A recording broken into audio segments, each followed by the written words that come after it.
مع زوجها. وبعد مدة لقيه النبي صغيرة كأنها عروس تزور نساء سعيدة هادئة مطمئنة، لا يهمل أحدهما حقوق الآخر واحتياجه. القرآن الكريم من المملكة العربية السعودية.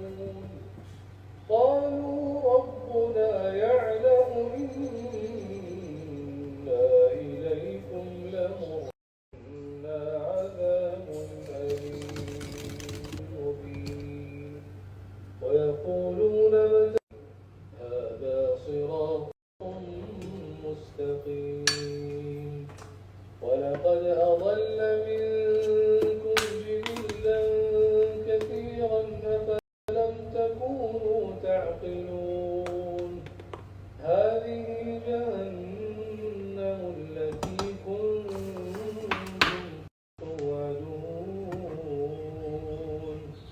اصلوها اليوم بما كنتم تكفرون اليوم نختم على قال من يحيي العظام وهي رميم الخاسرون.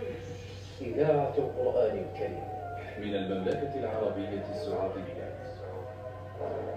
هدى للناس.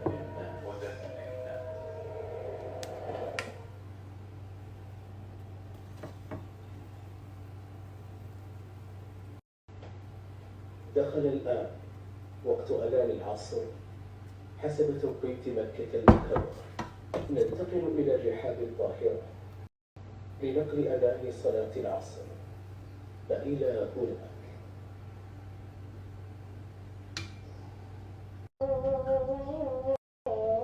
وعلى آل محمد والصلاة القائمة.